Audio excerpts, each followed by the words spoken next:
March 28th, Daily Devotional, Lift 'Em Up by Ellen G. White. Ascended to heaven in human form. Ye men of Galilee, why stand ye gazing up into heaven?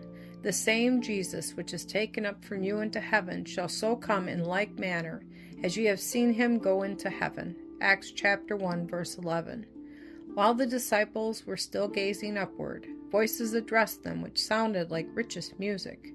They turned and saw two angels in the form of men, who spoke to them, saying, Ye men of Galilee, why stand ye gazing up into heaven? The same Jesus shall so come in like manner as ye have seen him go into heaven. Acts chapter 1, verse 11. These angels were of the company that had been waiting in a shining cloud to escort Jesus to his heavenly home.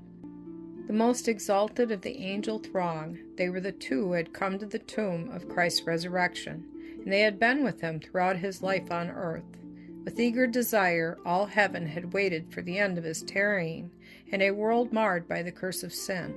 The time had now come for the heavenly universe to receive their King. Christ had ascended to heaven in the form of humanity. The disciples had beheld the cloud that received him.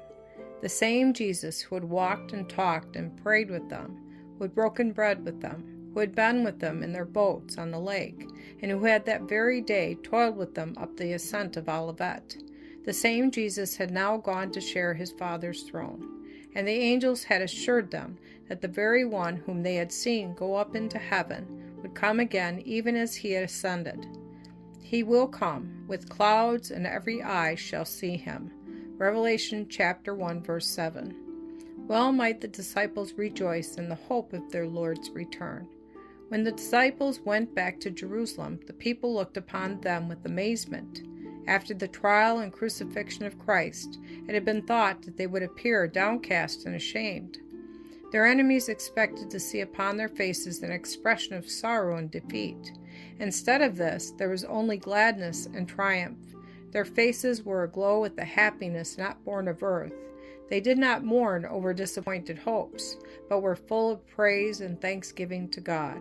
With rejoicing, they told the wonderful story of Christ's resurrection and his ascension to heaven, and their testimony was received by many. The disciples no longer had any distrust of the future. They knew that Jesus was in heaven, and that his sympathies were with them still. They knew that they had a friend at the throne of God, and they were eager to present the request to the Father in the name of Jesus.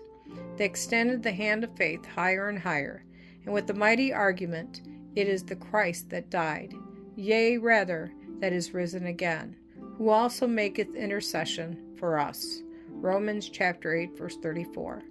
And Pentecost brought them fullness of joy and the presence of the Comforter, even as Christ had promised.